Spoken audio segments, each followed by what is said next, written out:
Hello, my name is David A Robertson, and I am here with the Eden Mills Writers Festival, and I am going to spend some time talking to you today about approach to plot and approach to character and the relationship between the two.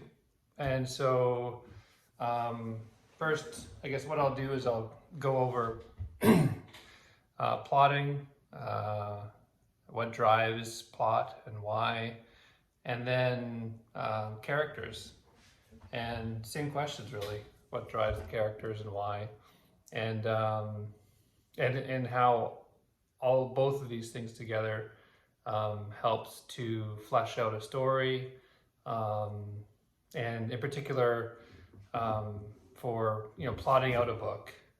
We'll talk about a novel in this case, even though you need to have the same sort of approach to even a picture book, graphic novel, even memoir, which I have coming out. It was still thinking about structuring the story, plotting out the story, even though it's real life. It's looking at how all the little threads, all the little narratives are kind of woven together into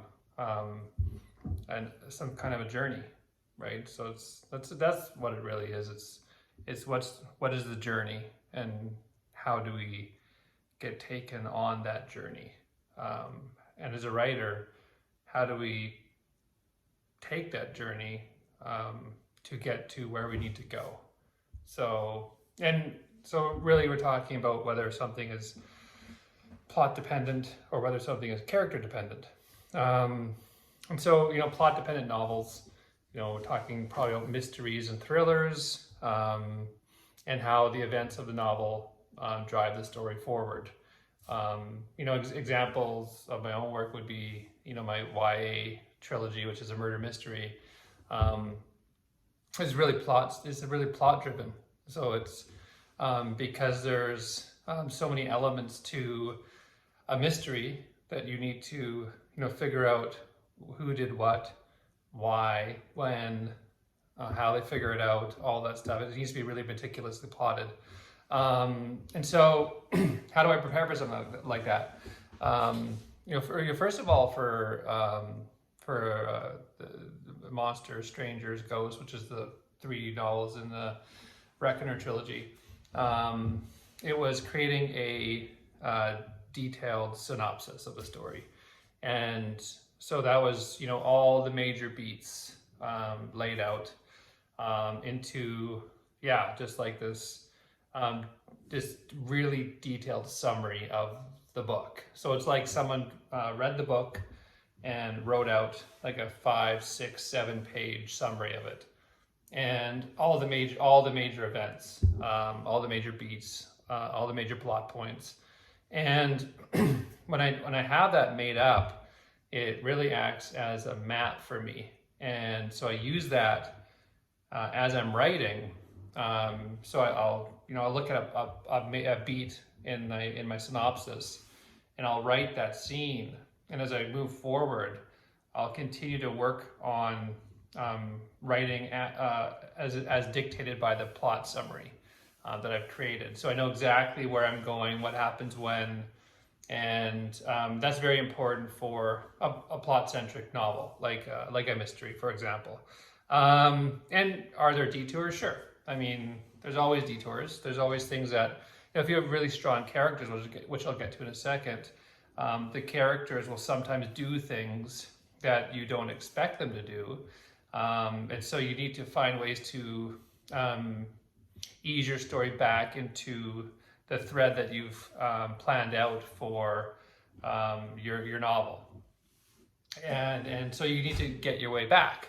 But in that way, it's a very, it's still a creative process. So, does something like that lack creativity? No. It takes creativity to develop your plot, and it takes creativity to find your way into that plot as you're writing, and to weave your way through the beats, right? Because there's still time in between the beats that you need to fill in. And that's kind of where characters come in. So, your really strong characters help you fill in those beats, help you fill in those moments that you haven't written, by the things they do, the ways they react, the things they say, and the way they interact with each other, and all of those things. So then that's where we're kind of getting into this this kind of character dependent way of developing a story. So there's little parts of in a plot where it needs to be character dependent, but character dependent novels, and I'll touch on character development in this as well. Unsurprisingly, if events drive the story in a plot dependent novel, characters drive the story forward in a character dependent novel. And it's not to say that there isn't plot to a character dependent story. It's that it's not the main focus. The main focuses are the characters. And so this is true of something like literary fiction, for example. And so I've written a literary fiction novel called The Evolution of Alice, and this is what it was done. So I might have a general idea of where the story starts. I have an idea of where the story ends, and where it needs to go to get there. But it's far more important that I know my characters very, very well, and because I need to allow them to take me there. And so I don't have a map of where I need to go, all those beats drawn out.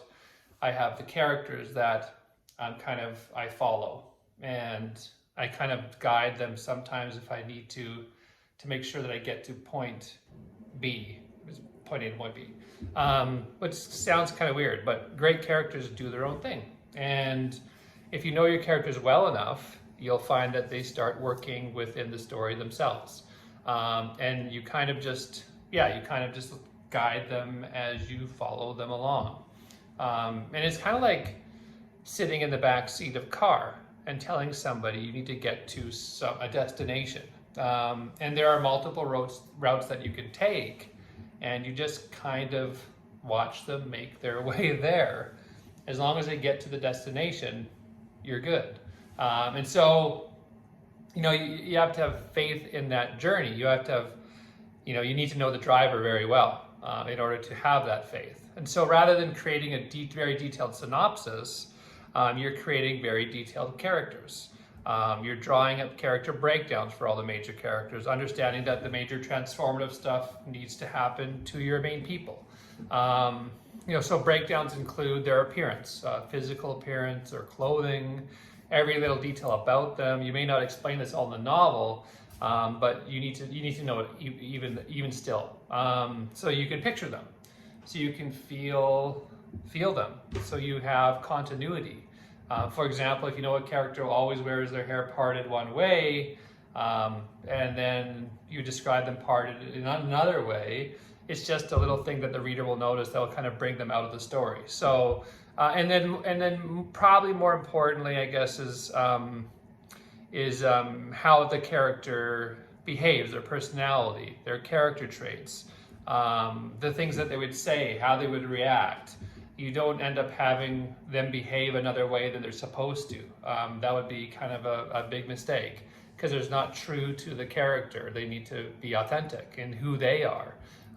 So you need to know how they behave, their personality, their temperament, their attitude, all of that. And the way that I think you would do that, and if you do that, you can have faith in them to take you where you need to go in the story. I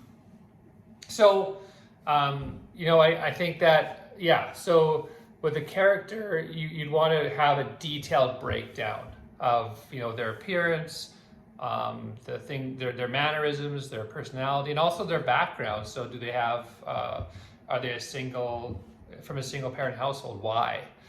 It's always like, why is that important? So why is that important? Did they break their arm 5 times as a kid? Why? How is that relevant to the story? So all of those things you need to know, whether it comes up in the book or not. If you know all these things about your character, you just know your character very well. And they can then lead you to where you need to go.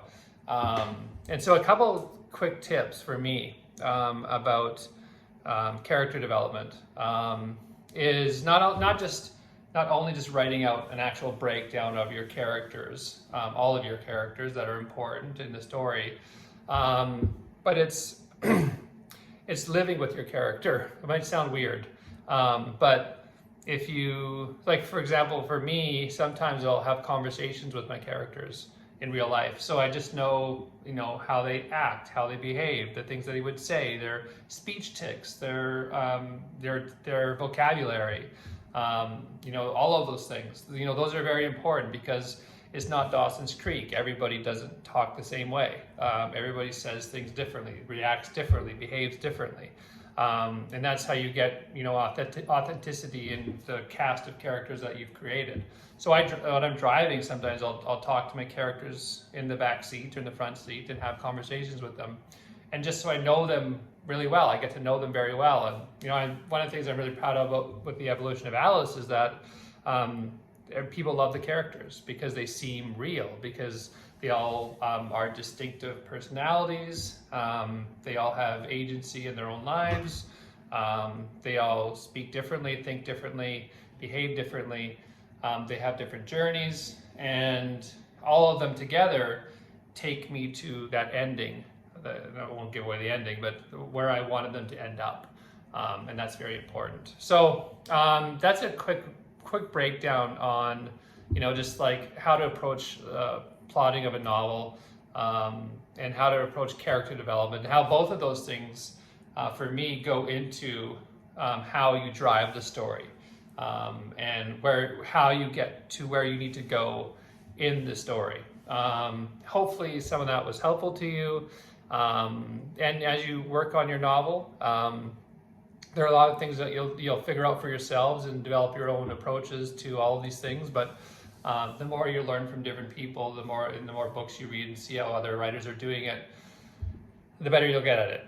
I was the same way, and I'm not awesome, but I know a few things, and hopefully that was helpful to you.